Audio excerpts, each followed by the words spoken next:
Recentemente, a ANEEL, a Agência Nacional de Energia Elétrica, divulgou que continuaremos com a bandeira tarifária vermelha no patamar 2, o que representa, mas é importante lembrar, a tarifa mais elevada para a energia elétrica, não é?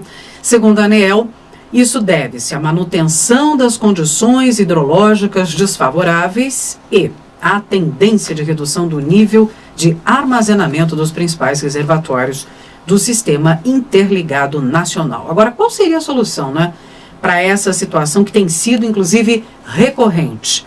Sobre isso, nós vamos conversar com o professor Pedro Luiz Cortes, que é livre docente, professor da ECA, também leciona no PROCAM, Programa de Pós-Graduação em Ciência Ambiental do Instituto de Energia e Ambiente, o IEE, aqui da USP. Ele é coordenador da Rede Internacional de Estudos sobre Meio Ambiente e Sustentabilidade e tem um canal no YouTube, O Ambiente é o Nosso Meio. Professor Pedro, bom dia, como vai? Bom dia, Roxane, bom dia, ouvintes, é um prazer falar com vocês. Professor, nós estamos tratando de uma questão que é recorrente, né? Não dá para prever isso?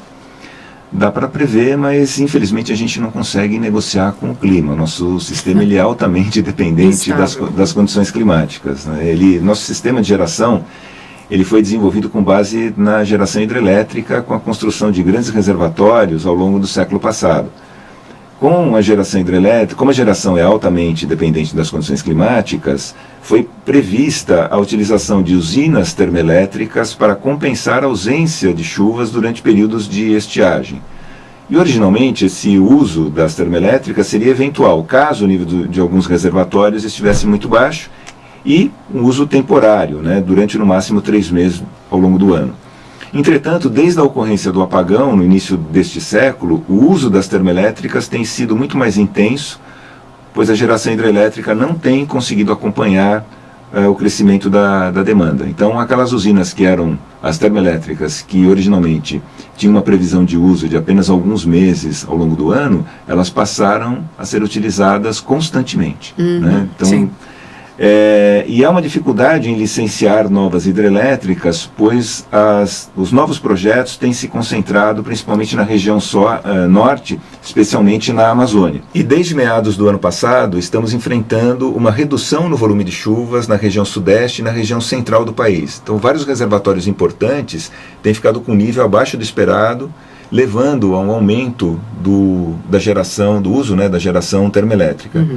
E a geração termoelétrica, além do preço mais alto, né, uma energia que custa mais, também tem impactos ambientais importantes. Há um aumento das emissões de poluentes e de gases de efeito estufa e desde o início deste século nós estamos carbonizando nossa geração elétrica com esse aumento das emissões. Então, na medida que o aumento, né, o uso mais intensivo da geração termoelétrica tem se verificado, nós estamos, na prática, sujando a nossa matriz energética. E uma alternativa que vem ganhando espaço é a geração eólica, que tem crescido muito, especialmente no Nordeste. Como o sistema de geração e distribuição ele é interligado, parte da energia gerada por usinas eólicas é transferida para outras regiões, ajudando a limpar a nossa matriz energética. Outra possibilidade que merece destaque é a microgeração solar. Esse modelo já foi adotado na Europa e em países como Portugal e Espanha e consiste na instalação de painéis fotovoltaicos nos telhados das residências. Cada imóvel transforma-se em um microgerador solar, fornecendo energia suficiente para atender a demanda deste imóvel e ocorrendo um excedente, né, por vezes a energia gerada ela é suficiente para atender o imóvel, mas o imóvel pode estar com um consumo baixo, então essa energia é repassada para a rede. Excedente. O excedente é repassado para a rede, inclusive com o relógio, né, há uma modificação no relógio de luz, ele passa a girar ao contrário, então você começa a receber créditos. Muitas casas que utilizam esse sistema no Brasil, elas pagam a taxa mínima, simplesmente pela conexão à rede, porque elas são autossuficientes e também passam a gerar, né, eventualmente gerar o excedente para abastecer a rede pública. Isso é uma solução bastante interessante, porque ela ajuda a reduzir, obviamente, o valor da conta que a pessoa paga e passa a gerar energia de uma forma limpa e bem distribuída, quer dizer, vários municípios eles podem participar desse pool e passam a compor a nossa matriz energética dentro do Sistema Nacional Interligado. Então é uma solução bastante interessante e que pode ser incrementada pelo governo, né, e depende de alguns incentivos do governo para tentar baratear o custo desses equipamentos, porque muitos desses equipamentos eles são importados, então aí sofrem com a questão da cotação do dólar.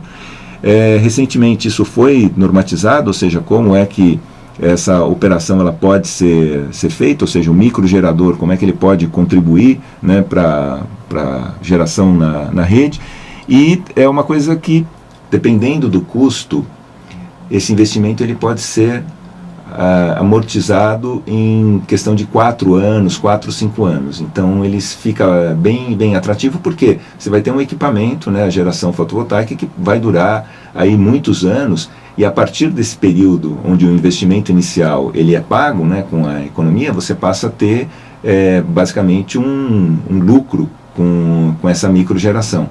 Então essa é uma possibilidade bastante interessante que, junto com a energia eólica, pode ajudar a gente a limpar a nossa matriz energética, reduzindo o uso das termoelétricas e sem a necessidade de licenciar grandes usinas na Amazônia.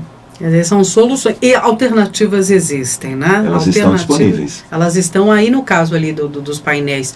A hora que baixar esse custo, o maior número de pessoas vai poder fazer uso desse recurso. Muito interessante. Alternativas a gente já tem, é isso que a gente quer dizer, né? Professor Pedro Luiz Cortes conversa com a gente sempre às sextas-feiras, professor livre docente, professor da ECA e que também leciona no PROCAM, o programa de pós-graduação em Ciência Ambiental do Instituto de Energia e Ambiente da USP.